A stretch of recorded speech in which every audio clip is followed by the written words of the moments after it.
Well, a very, very happy Friday morning to everyone. Welcome to the John Kentera Show on YouTube, Facebook, and X.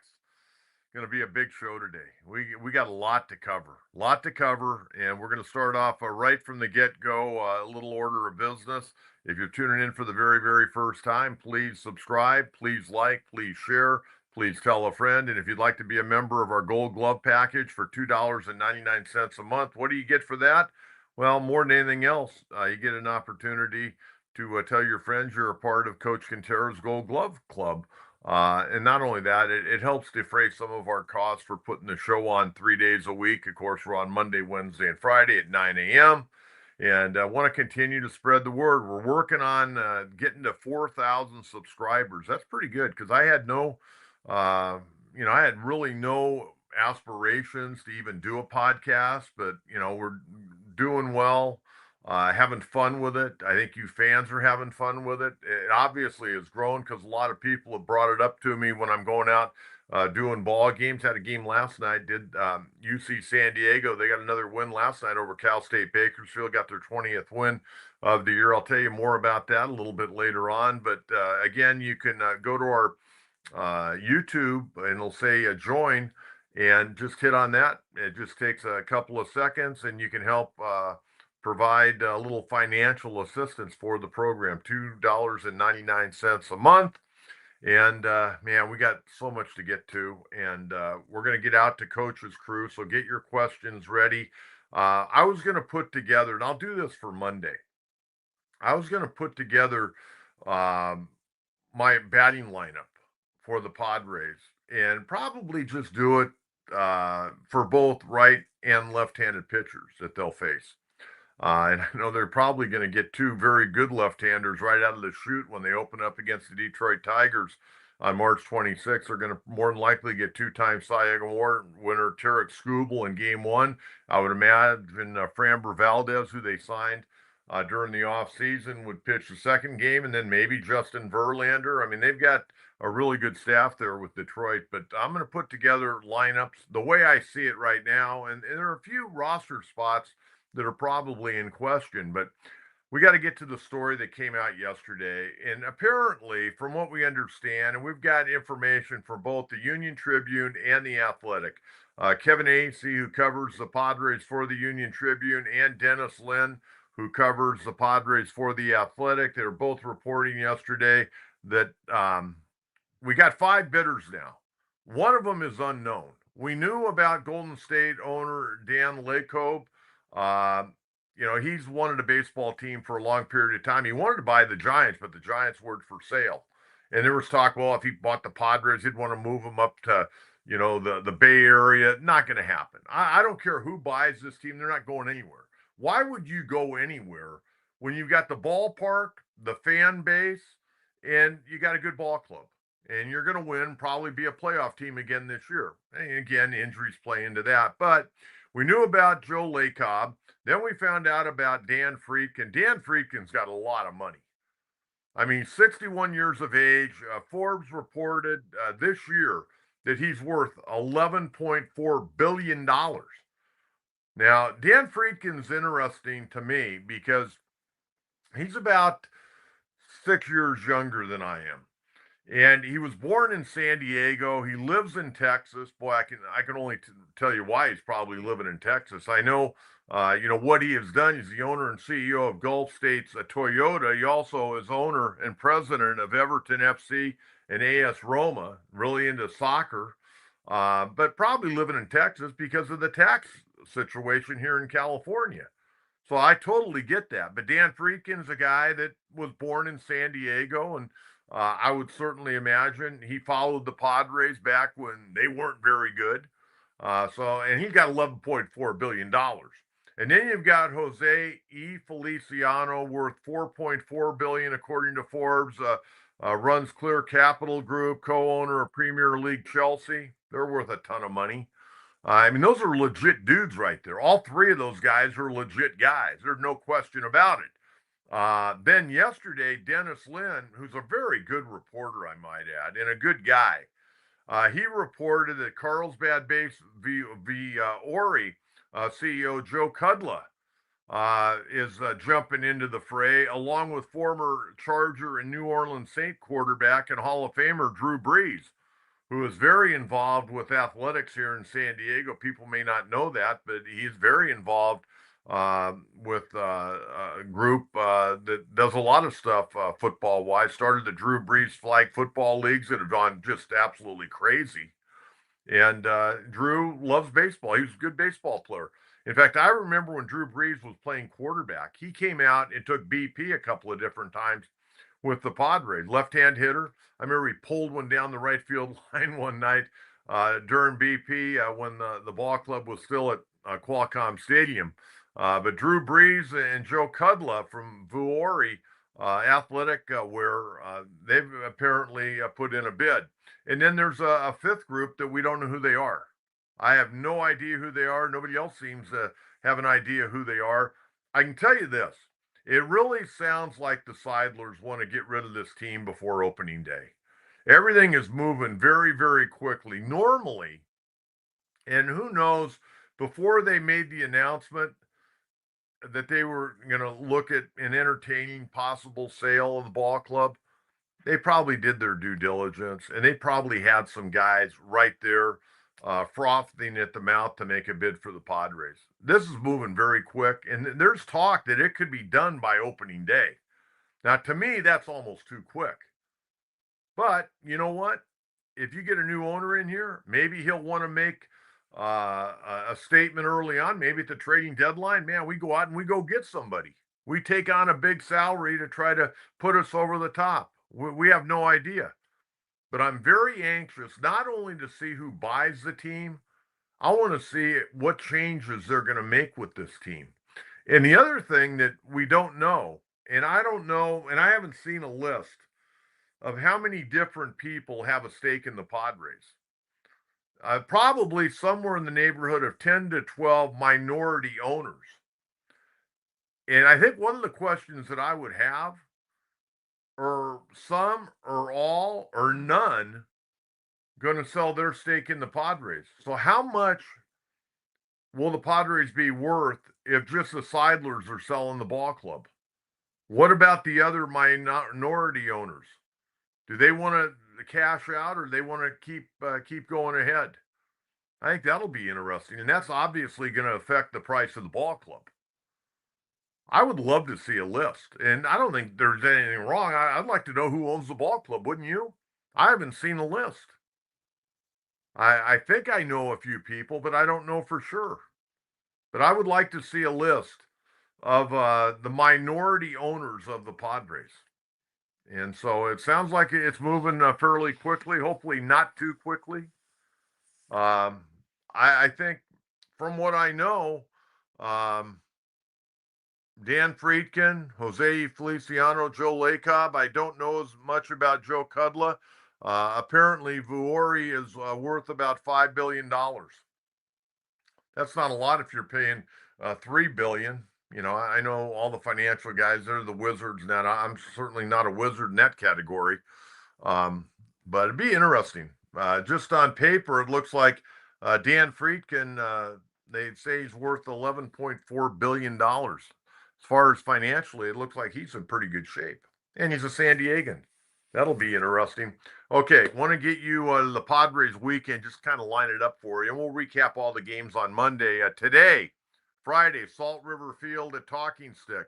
Right-hander Randy Vasquez making his second spring start against the Colorado Rockies. Tomorrow, Saturday, at Peoria Stadium. Left-hander J.P. Sears going to make his second start. His first start Monday was not good against Milwaukee. Padres ended up coming up with a 6-run eighth and winning the game 7-5. But J.P. Sears couldn't get out of the first inning. How about 2/3 of an inning? 4 hits, 4 runs, 4 earned runs, no walks, no strikeouts. So he gets another opportunity today. And then Sunday, Scottsdale Stadium at 12:05. Padres taking on the San Francisco Giants. So I wanted to get that out for you, and something to look forward to this weekend. Let's take a look at yesterday's game. Boy, what a crazy ball game this was down at Goodyear. Cincinnati outlasted the Padres 11-10. Nick Pivetta, first spring start. not overly sharp, but again, I'm not going to worry. It's like JP Sears didn't pitch very well the other day. I would expect him to be a little bit better today. Nick Pivetta will probably just threw a lot of fastballs, just trying to get his work in, as they like to say. 2 innings, 3 hits, 3 earned runs, 2 walks, strikeout, nothing to write home about. He'll be better next time out. Wandy Peralta, a really nice inning. Wandy Peralta, after a really tough start last year, really pitched well the second half of the year. Padres have him under contract actually for 2 more years. He went a 1-2-3 frame yesterday. David Morgan. I was so impressed with David Morgan last year. Everybody figured, oh man, this guy came up from AAA. He was in AAA doing this and that. He wasn't in AAA. He was in AA. They brought him up from AA last year, and he was lights out. He pitched good yesterday, 1 inning, 1 hit, a strikeout. And then the two minor leaguers, Miguel Mendez and Justin Yeager, they got cuffed around pretty good, giving up a total of 6 earned runs between the two. Mendez gave up 4, Yeager gave up 1. Minor leaguer Castro gave up an earned run. And how about Garrett Hawkins? Now, he didn't have a good day yesterday, but he got pretty good stuff. He's the guy that's actually put himself on the radar, but had a little bit of a tough outing yesterday. 1 inning, 3 hits, a run, but he did have 2 strikeouts. And then, of course, Manny Machado. How about a day? Big day for Manny. Manny did not have a batting average until yesterday, and he went 2 for 3 yesterday, and he went 2 big flies. He had a 2-run homer. Then he came up with a grand slam, ended up with 6 RBIs yesterday, and played into the 6th inning yesterday, which, normally these guys play 3. They get maybe 2 at bats and they're out. He got 3 at bats, 2 for 3 yesterday, but 2 homers and 6 RBIs. And a guy that is kind of opened the eyes of some of the Padre people, young catcher, Rodolfo Duran. Not a big guy, about 5'9". He unloaded a homer yesterday, drove in 2, was 2 for 3. He's kind of made an impression there at spring training so far. So yesterday, it was all about Manny Machado and Rodolfo Duran. And then going back to Wednesday, Michael King. Michael King, a lot like Nick Pivetta, just trying to get his work in a little bit. Went out there, and the big thing with Michael King, just stay healthy. Just stay healthy. Made 15 starts last year. He was fantastic when he pitched, but he went down with that muscle in the back shoulder, part of his shoulder.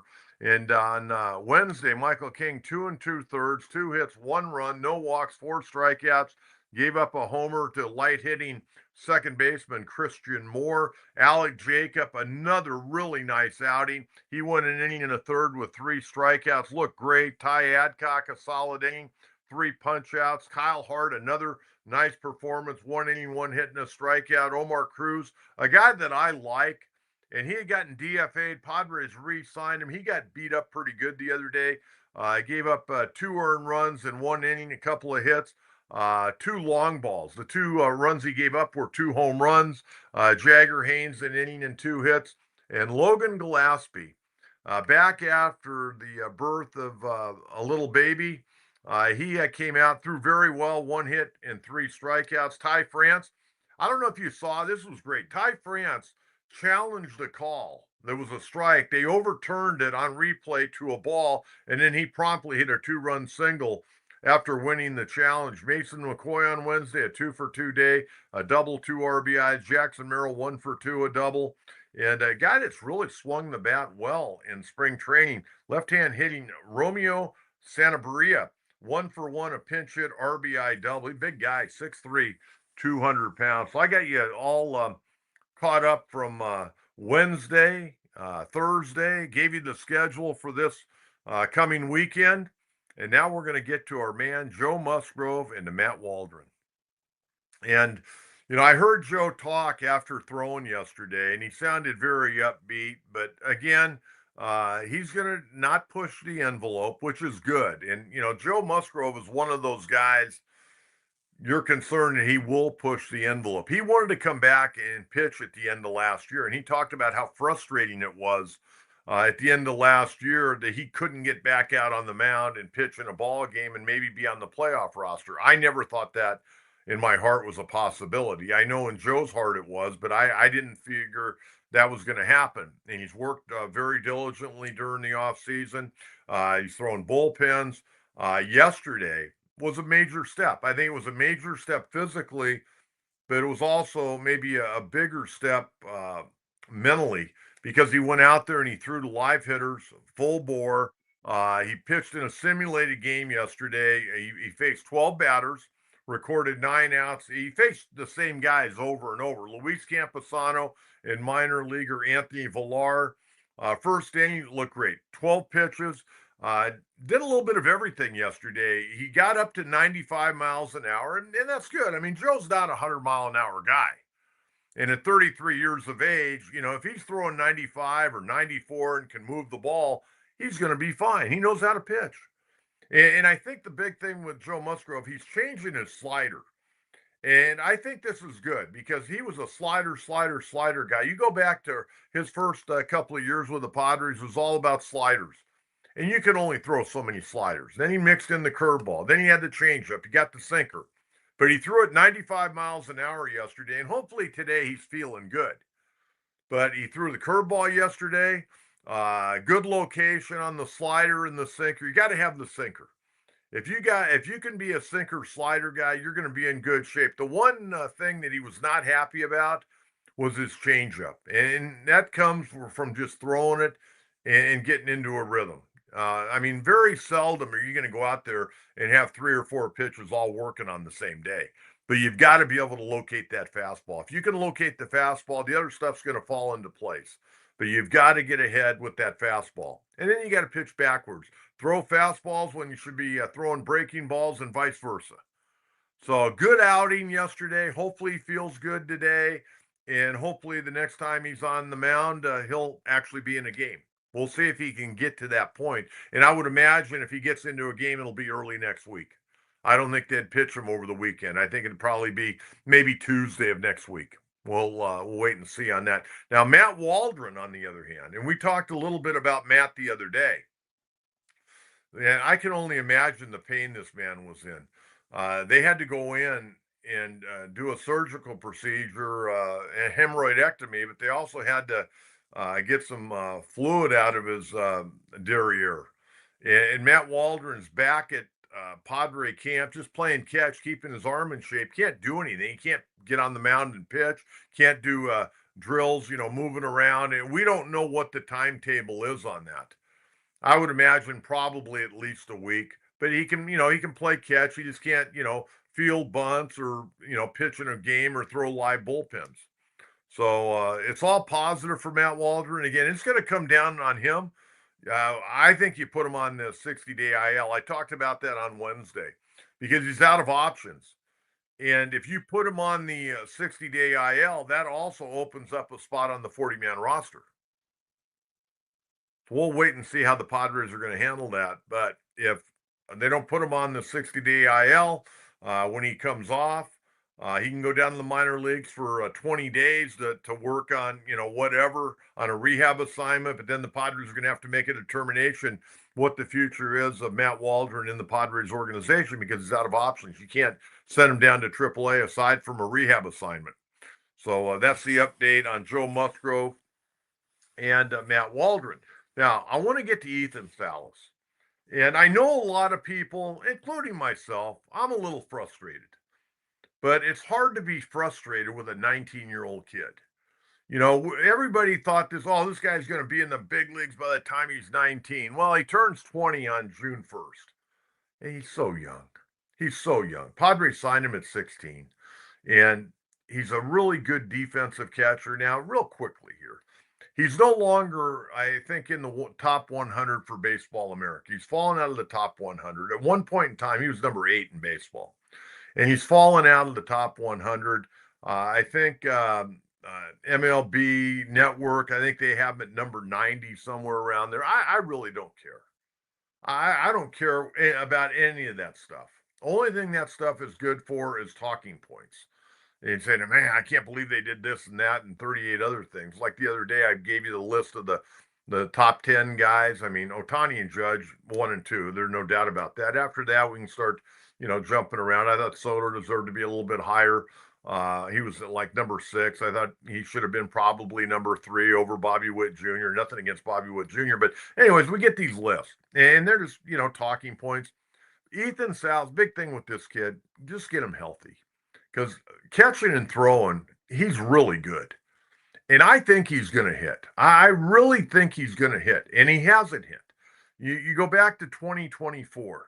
He had a miserable year swinging the bat in Fort Wayne. Now Fort Wayne at that time, Fort Wayne's a high A ball, and I would like to see Salas, probably start that year in low A and let him earn his way up to high A. And you go back to 2024. Here are his numbers. He hit 206 and 412 at bats. He had 27 doubles, so there's a power potential there. 2 triples, 4 homers, 53 RBIs, but an OPS of 599. And then last year, before he had the stress reaction in his back, they sent him to Double A. Now, to me, and I know AJ and Josh Stein and the group, I know they've got their reasons. I understand that, but I disagreed with that. Let him go back and start in high A. Let him make some adjustments. Let him have some success, put up some numbers, and then promote him. I'm big on promotion by earning it. And I don't think hitting 206 is earning it to the next level, especially at that time, you're 18 years of age. Now, last year in Double A, before he went down, he was 5 for 32. He hit 188. He had 41 plate appearances, but 5 for 32, 188 average, 1 double, 5 RBIs, and then was out the rest of the year with a stress reaction in his back. Okay, I'm a big Ethan Salas fan. I'm not going to sit here and bash on him, but I read the article yesterday in the paper by Jeff Sanders. Great article. Great article. I love what the Padres are doing with him, and I love what they did with him last year, because when you're hurt, and I think a lot of us can relate to this, even though you're a big part of the team, big part of the organization, when you're hurt, you feel like the little kid on the outside of the chain link fence watching the games. Everybody, hey, Ethan, how you doing? Or, hey, what's that going on? But once the game starts or practice starts, you're the odd man out. It's like when you're a kid and you don't go to school for 2 or 3 days because you're sick. You think when you come back, none of your friends are going to still be your friends. And it takes a while to kind of get back in the groove. I love the way the Padres, according to Jeff Sanders and Union Tribune on Wednesday, or I guess Thursday's paper, how they went about keeping him involved. Now, the Padres have hired a lot of good people. We don't hear about these guys. We don't see them that much, but they've hired some really good people behind the scenes. We talked about Buddy Black the other day. How about A.J. Ellis, who caught 11 years in the big leagues, and a guy that basically was, until Austin Barnes came along, A.J. Ellis was the personal catcher for Clayton Kershaw. Guy caught a lot of ball, played for some really, really good teams. He's been working the Padres front office now for a few years. So he's had a part in talking to Salas and helping him. Scott Service, 11 years he caught in the big leagues, 9 seasons the manager of Seattle. Since he lost that job in Seattle a few years back, he's been with the Padres. Another guy that's a great resource for Ethan Salas, Kevin Plawecki. I remember Plawecki playing in the big leagues. He got 8 years in the big leagues and then retired after playing AAA for the Padres. He's in the organization. He's worked with Salas. Mike Borzello. Now, this is an interesting one. Nobody knows who Mike Borzello is, but he has been a big league advanced scout for the Padres. He was the bullpen coach for the New York Yankees, and he's caught in the bullpen. He's got 4 World Series rings. Okay, and what he did last year, he took Salas to big league ball games. They would go over to Chase Field, sit in the stands, and talk about catching, sequences, how you set up hitters. What's this pitcher's strong point? What would you throw in this situation? And they sat there and they talked baseball, good old school baseball. And that's an education in itself. The other thing that they did was they had a weekly video conference with him, and they'd have different guys on. I mean, AJ Ellis could be on, or Scott Service. You could have two or three of the different guys on talking with Salas about specific points about catching and evaluating hitters and knowing pitchers. And I can only tell you this. I was very blessed when I was a young coach. I started out coaching at Torrey Pines High School in 1979. I was there for 3 years. And before I even graduated from college, I got an assistant's job at Maricosta College with my old junior college coach, John Seeley, who taught me a lot. Taught me a lot about, what it was like to be a junior college baseball coach. Basically, I got a great indoctrination, and Coach Scoggins at Torrey Pines taught me so much because he had played for the great Wally Kincaid up at Cerritos. But then I got involved in scouting with Al Kupski from the Kansas City Royals. Al's one of the great scouts in the history of baseball. And he lived in Carlsbad. And he came out. We had some pretty good players. He came out and scouted our players during the winter. And then he'd come out in the spring. But a lot of times in the spring, he was all over the place because he was very high up with the Royals. He was John Sherholz's right-hand man. And then eventually when John Sherholz took the job with Atlanta, Al went to the Atlanta Braves. And Al was getting up there in years. But Al had seen me as like at 22, 23, and really liked the way I handle ball players. And he goes, "Hey, I'd like you to scout for us." And so I started scouting for the Kansas City Royals. But it wasn't just the scouting, it was the relationships that I built with Al and the baseball people I was able to be around later on. After I went to Texas Tech, came back and started coaching at Torrey Pines again. One of my great friends in baseball was Orrin Freeman. Orrin passed away a few years ago.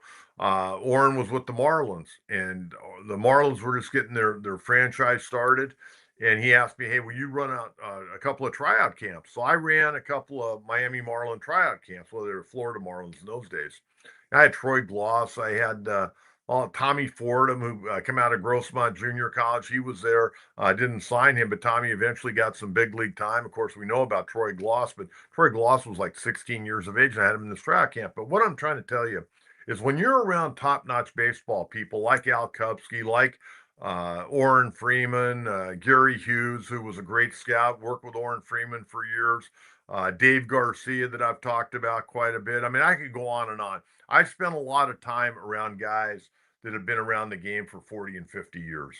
And the knowledge that they dispensed to me and I could pick up, I would go home, like I wouldn't even remember what was going on in the game. I just remember the conversations I had. There's so many times with Dave Garcia that because Dave came to the big league ballpark and we used to sit together at Qualcomm, and then we'd talk a lot when he'd come to games. He was getting up there in years. We would talk a lot at Petco Park. And Dave Garcia was such a wise man. I mean, there's so many things that I quote day by day by day from the different people that I was very fortunate to learn baseball from.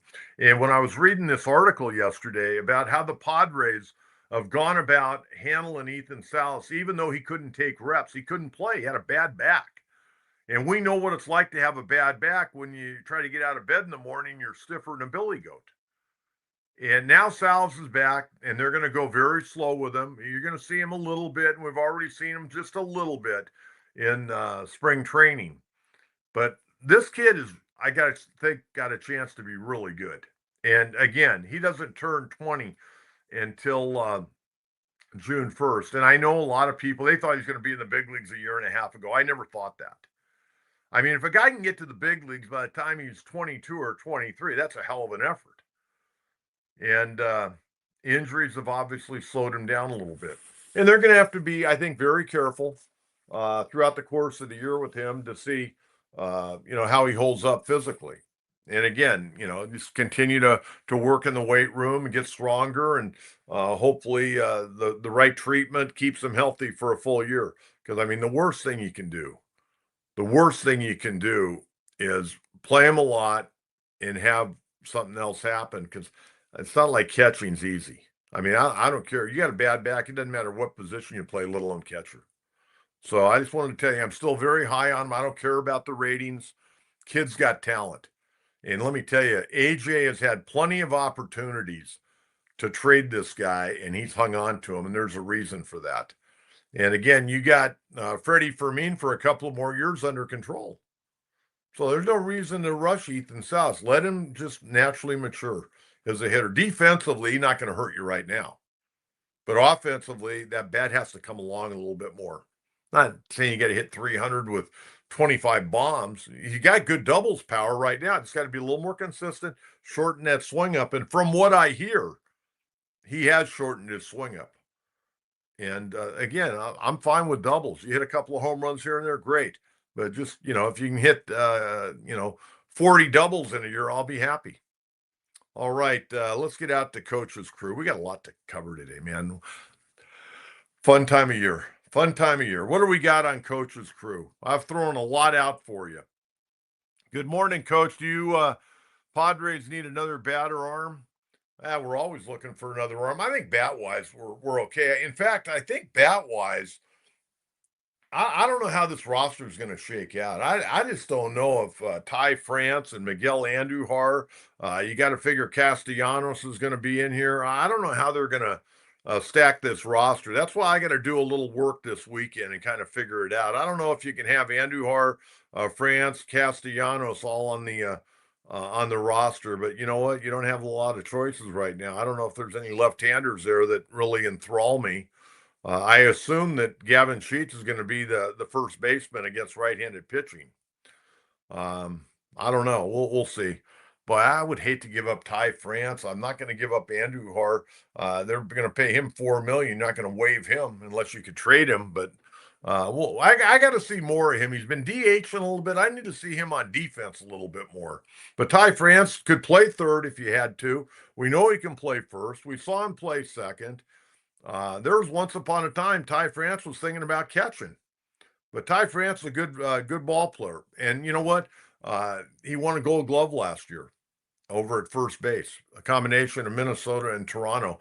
But I think bat wise, I'm okay, but I'm always looking for an arm out there and see what happens. I saw Max Scherzer going back to Toronto. I'm glad we didn't sign Max Scherzer. If we were going to sign one of the two veteran guys, Verlander or Scherzer, I said on the program I'd rather sign Verlander on what I saw towards the end of last year with the San Francisco Giants. But Scherzer going back to the Toronto Blue Jays. Nathan, thank you very much for that. Appreciate the question. Javier, or Coach, how difficult is it to change defensive positions at the major league level? I think it really depends. Are we talking about going from the infield to the outfield or outfield to the infield? I think it's much easier adjustment going from the infield to the outfield. We've seen many guys do it over the years. I also think going from the left side to the right side is a little bit easier. Going from the right side to the left side because of the distance, arm-wise, you got to have a stronger arm. I think everybody's a little bit different. I think as far as playing the outfield, I think left field is probably the easiest outfield position. Right field's not easy.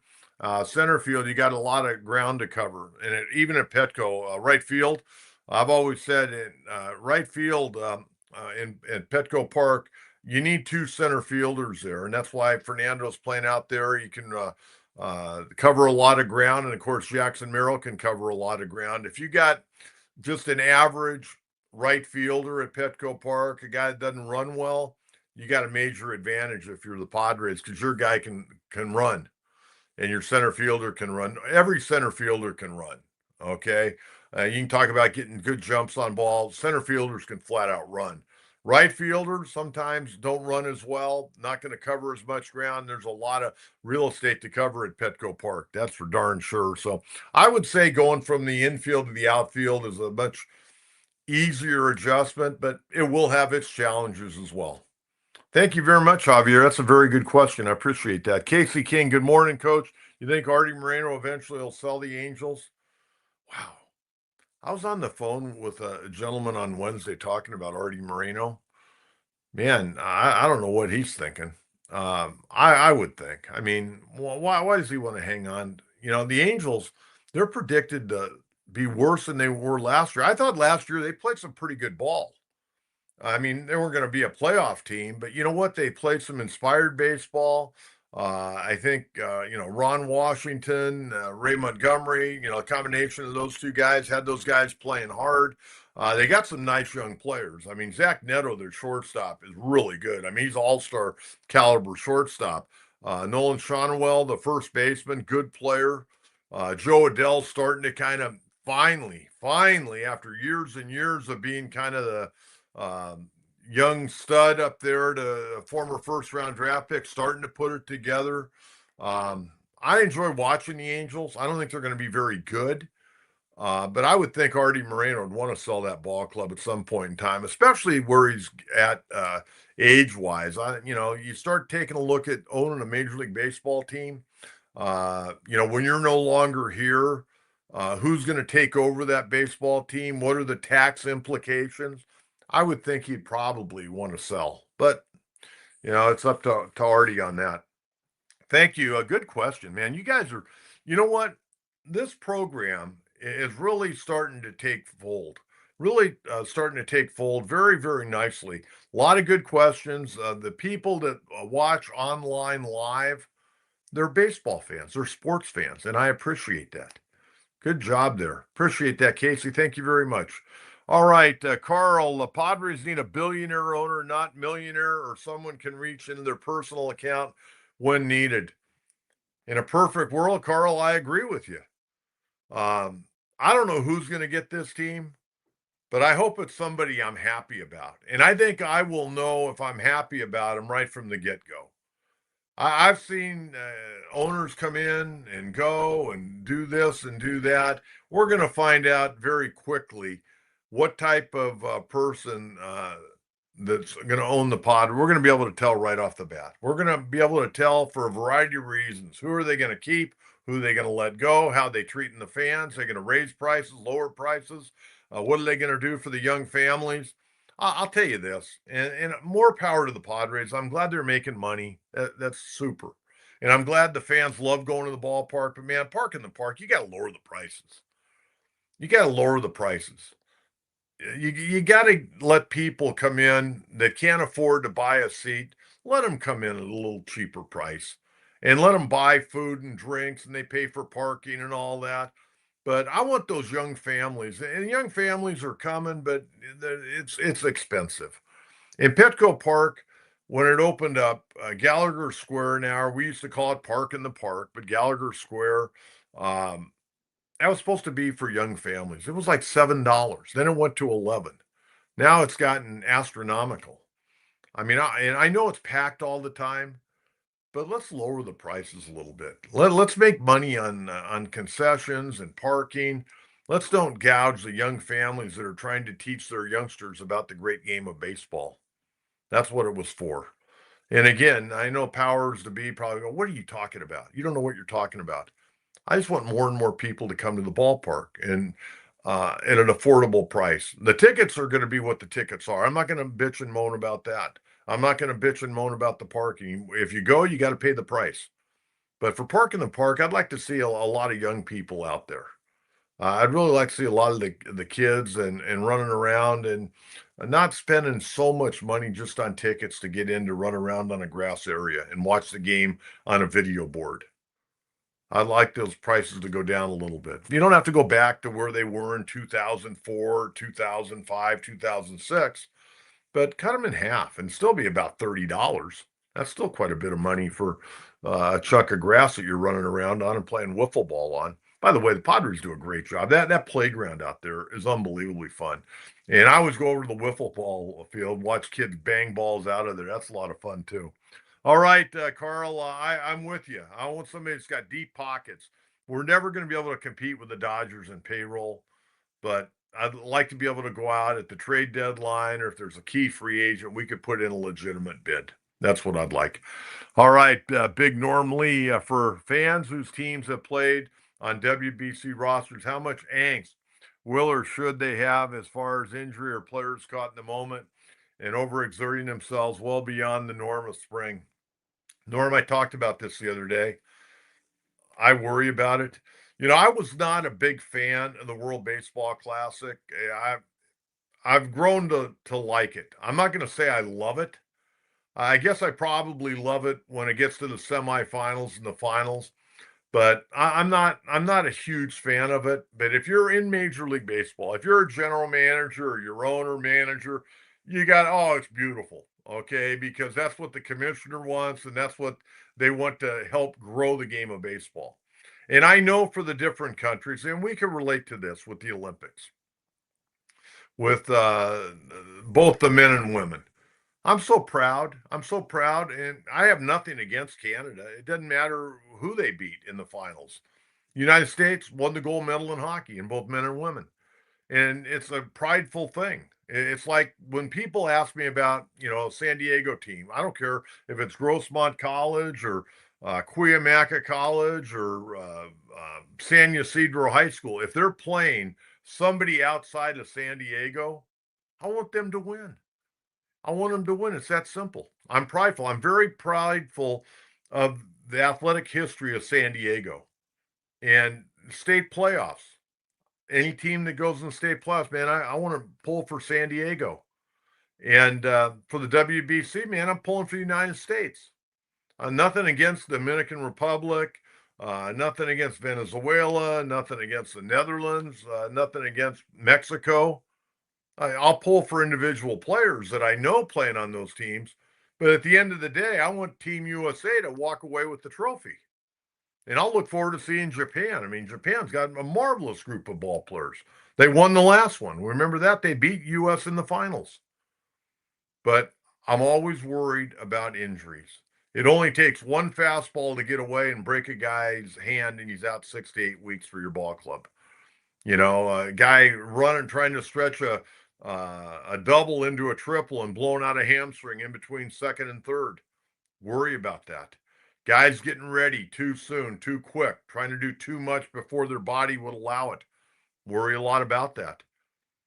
The best part about the World Series of the World Baseball Classic is when the final out's recorded and everybody heads back to their spring training site and gets ready for the regular season. I'll enjoy it, but I will be holding my breath, especially for all the Padre players that are participating. And we certainly wish them all the best, but I wish them the best in good health as well. Norm, thank you very much. What else we got? Oh, we got to get to college basketball roundup. All right. Aztecs Wednesday night. We talked about it on the show Wednesday. They needed to play a great game. They played by far their best game of the year. I mean, Reese Dixon Waters in the first half was just unconscious. Miles Bird did a really nice job aside from shooting the baskets. He can't shoot. Not a good shooter. He was 2 for 9, 1 for 5 on threes, but he had 8 rebounds, 4 assists, made some great plays. Not a good shooter, though. Dixon Waters, 20 points, 4 rebounds. Taj DeGorville, I thought was unbelievable. 21 minutes, he had 12 points and 8 assists. Tay Simmons, this guy only played 13 minutes and 39 seconds the other night against Utah State, and he had 11 points on 4 or 5 shooting, and he had 4 rebounds. Magoon Guath back, 9 points, 9 rebounds in 24 minutes. Aztecs rolled Utah State 89-72. They shot 54.55% in the ball game, 7 of 16 on threes, but only 22 of 33 on free throws. But nonetheless, they had 4 guys in double figures. They move into a first place tie with Utah State. Best game of the year they played. They looked like they really were connected the other night. The fans were out of their mind at Viejas Arena, and the Aztecs gave the fans a reason to be out of their mind. They played some great basketball. And now tomorrow, Aztecs have to play one of those morning games, 11 a.m. Pacific Standard Time. They got to play at one of the most difficult arenas in America to play in, and that's the Pit in Albuquerque. They take on the New Mexico Lobos. The Lobos 21-7, coached by former UC San Diego head coach Eric Olin. They're 12-5 in the Mountain West Conference. They're very difficult to beat at home. They're 13-2 this year at home. They're 1 game back of both Utah State and the Aztecs. The Lobo fans are going to be lathered up. And then if the Aztecs can get by that game, then March 3rd, next week, they're going to be at Boise State. Boise State gave them all they could handle here at Viejas earlier in the year. They won the game in 3 overtimes, 110 to 107. And then they finish out Mountain West Conference play before the tournament over in Vegas against UNLV, and they beat UNLV earlier this year, 82 to 71 at Thomas and Mack. But I'll tell you what, as frustrating a season has been for the Aztecs, and by the way, tomorrow they're going to be going for their 20th win on the year. They're 19-8, 13-4 in conference. For as frustrating it has been to watch this team play all year long, it was a lot of fun the other night. A lot of fun the other night. And hopefully they can keep that energy when they get into the pit tomorrow, because the pit, very, very good. And Jake Hall, the leading scorer for New Mexico, a freshman from Carlsbad High School here in San Diego. Jake Hall originally was scheduled to go to UC San Diego, and I could only imagine if he had gone there, what he would be doing right now. But he's having a great year playing for Eric Holland, who recruited him to UC San Diego. And speaking of UC San Diego, they won last night. They picked up their 20th win of the year. They're 20-9 and 10-7 in conference right now. They're tied for 5th place in the Big West, and everybody's really jumbled up. Irvine squeaked by CSUN last night. They scored just prior to the final buzzer. They beat CSUN by 1. So the Big West is crazy. Really good competitive conference this year. But last night, UC San Diego took down Bakersfield 84 to 72. Freshman from UC San Diego, Hudson Mays, fantastic player, especially for a freshman. 21 points, 7 rebounds. Tom Beatty, 11 points, 10 rebounds last night. They close out the regular season portion of their home schedule tomorrow night. And if you want to see a team that gets up and down the court, and not in the variety of Loyola Marymount, but a team that plays as fast a pace as there is in college basketball this year. I think the way it breaks out, they're about 3rd fastest team as far as, getting the ball and getting shots up. Cal Poly, the Mustangs, they put up 102 in their game last night. It's senior night. Emmanuel Prosper, the only senior on the Tritons, he'll be honored prior to the ball game tomorrow night. But last regular season home game, and then the Tritons finish the final week on the road with 2 games next week. And tell you what, the Big West championships over in Henderson, Nevada, are going to be very, very interesting, because you got 8 teams. I think anybody can win it. It's just a very, very competitive conference this year.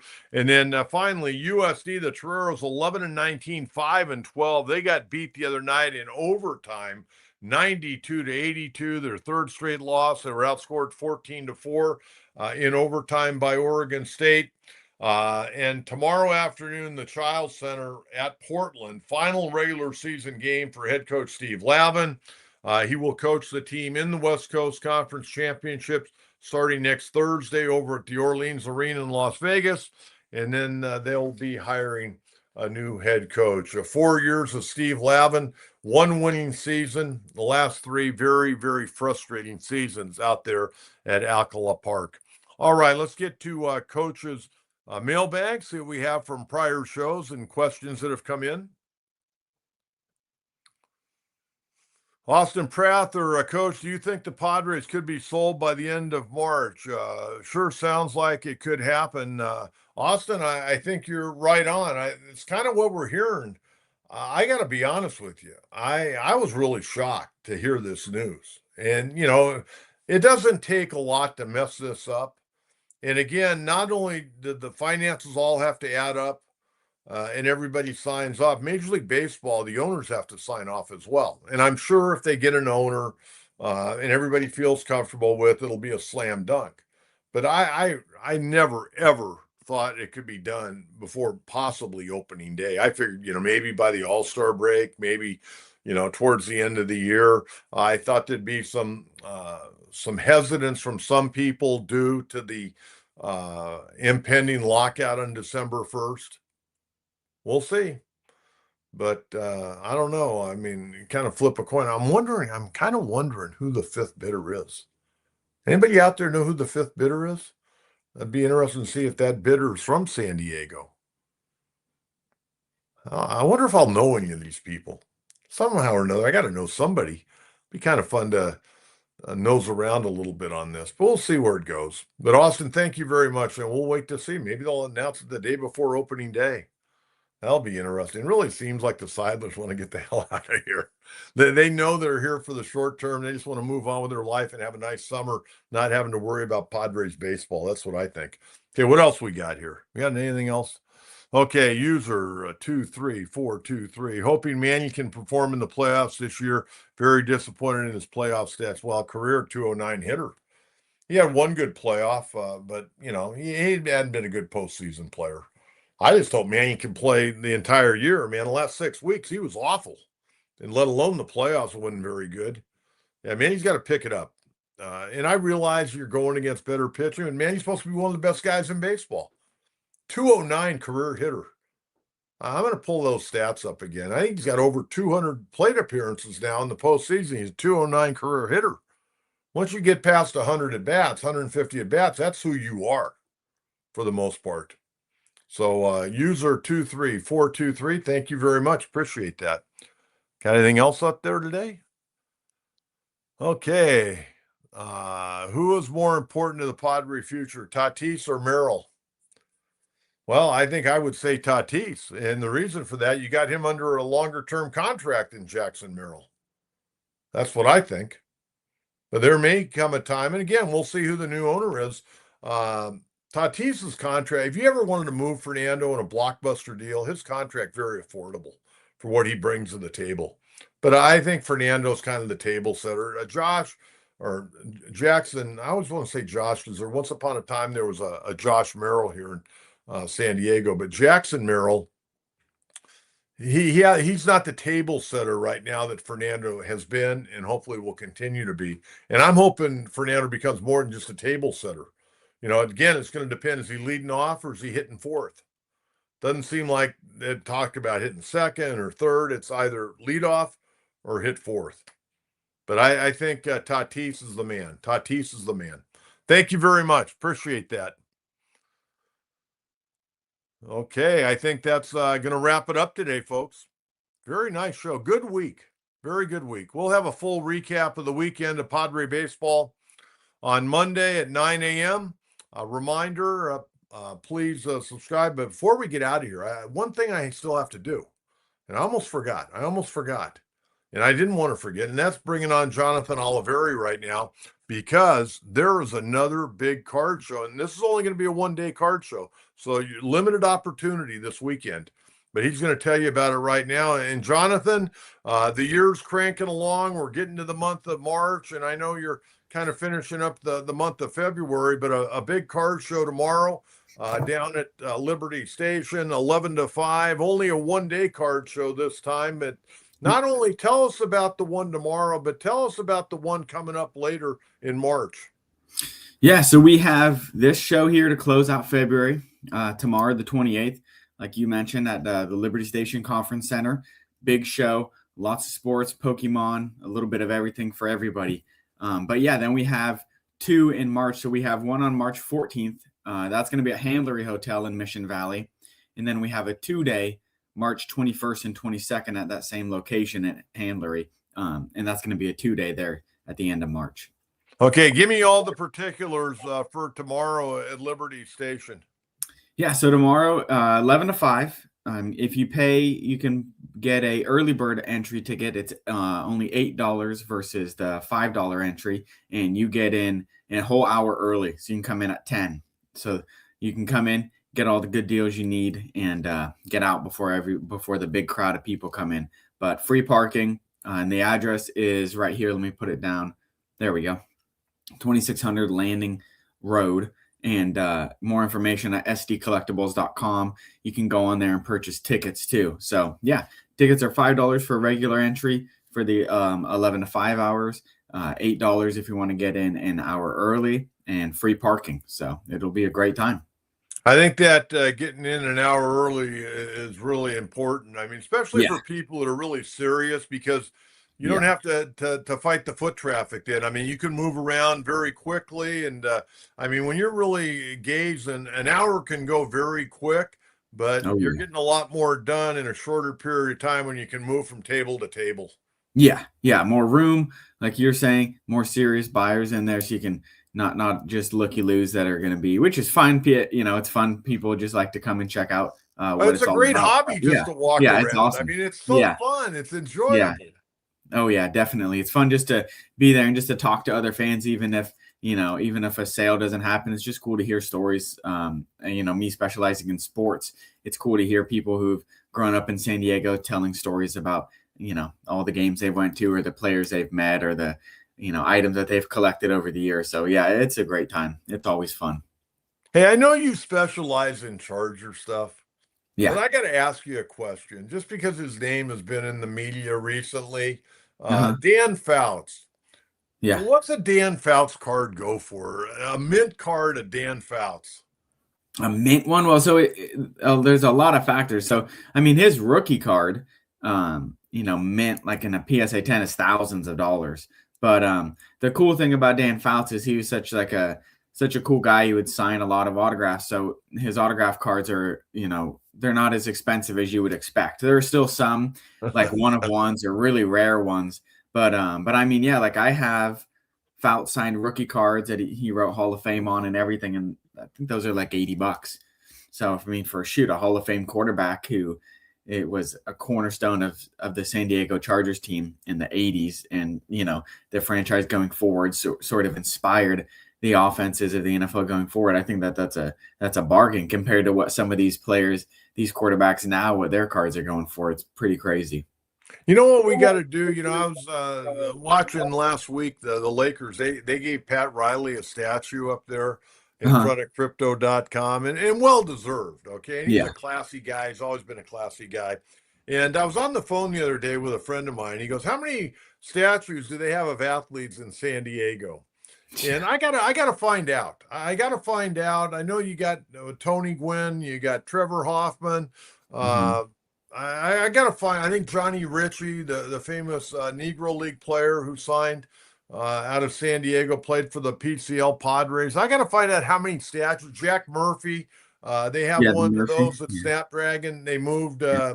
what they had at Qualcomm, but Dan Fouts is a forgotten guy, I and know. probably going to be even more forgotten now because the Chargers aren't here. But Yeah. Dan Fouts, I think, is worthy of a statue myself. Oh yeah, I'm biased. There's probably a whole list of players that I think of, but yeah, it's surprising that, like you mentioned, at Snapdragon, the only one we have there is Jack Murphy, which I mean is a great one in itself. But yeah, most of them are baseball players down at Petco Park. You know Um, what? We've yeah, got to me bring this too. up next week. I mean, that great picture, and I'm sure you've seen that great picture of Lance Allworth going up over Yep. a defensive back. I mean, that's a Yeah, famous picture. Could you I imagine know. that in a Yeah, statue? yeah. We need Allworth. We need Mix, Paul Lowe. I mean, man, they'd run out of bronze for all the statues that I could think of to make The them. intellectual Yeah. assassin, Ron Mix. He was Yes. only called Yes. for holding twice in his entire career, and it was both Crazy. in the same game. Yeah. Yeah, he was good. There's so many guys. I could put a whole field of players there at Snapdragon, but I think that'd be really cool. At least we have some cool ones. The Gwynn one and the Hoffman one are really cool. And there's a few other, maybe not statues, but there's a few busts and things around Petco Park that are cool. So We've got the Kentera family brick right around Tony's out there. We bought a oh, do you brick. really? Oh yeah, That's awesome. That's cool. I yeah. gotta look for that next time I'm out there. Hey, good luck. Every time I go, I still hunt around for it. I can't find it half the time, but it's there. Really? Yeah, when Yeah. they Somewhere. relocated it, they put in all new bricks with our name on it. So we had it where it was Oh, okay. originally, and then they moved Yeah. it and they put it in again. It's supposed to be there forever. That's And cool. I've got a That's copy awesome. of that brick in my office. I got to show my Oh, brick. I'll show my brick on Monday's show. yeah, next show. Yeah, that'll be cool. That's awesome. That's really Yeah, neat. between you and I, we got to do a due diligence. We got to figure out how many actual statues, not busts, but how many Yeah. statues do we actually have here in San Diego for Bill Walton ought to have a statue. Yeah, what the Bill heck? Walton Yeah. does have a statue, I think. He does. Does he? Well, Yeah. yeah, now I want to look that up. I'll look that up and by Monday's show I'll hopefully have a list for you. Yeah, we do a nice report. In Mhm. fact, I'll put you on that. You do that, and we'll have some fun with that. And I'd also like on Monday, maybe our fans will jump in and tell us who they think should have a statue. Yeah, no, that'd be cool. That'd kind of piggyback off of the San Diego favorite San Diego athlete, and then we can kind of go elaborate from there and see who has statues or who deserves them. Yeah. Okay, well, hey, have a great show this weekend. SD Collectibles Appreciate it. Card Show tomorrow, 11 to 5, Liberty Station. Free parking. I love that word. Yeah. And if you want to get in early, it's $8. But aside from that, go down, have a great time. And Jonathan, you and I'll group on Monday, and we'll talk about statues. We'll evaluate the card show and all that good stuff. Awesome. Sounds good. Thanks for having me on. All right, there you go. Jonathan Olivieri, producer, director of the John Kentera Show, San Diego Sports Talk. Okay, we're out of here. Great show today. Yeah, who should have a statue? Okay. You know what? If I start talking about Hacksaw is going to call and say, hey, I think I deserve a statue. I was voice of the Chargers. Hacksaw may want a statue. Hacksaw, you're not getting a statue, okay? You're not getting a statue. Oh, he's going to hear about this, I'm sure. Anyways, have a great weekend, everyone. Thanks again for tuning in. Please subscribe, please like, please share, please tell a friend. And again, if you'd like to be a member of the Gold Glove Package, $2.99 a month, just hit join on our YouTube page, and we appreciate anything that comes our way. Until Monday at 9 a.m., have a great weekend. Be safe. Bye-bye.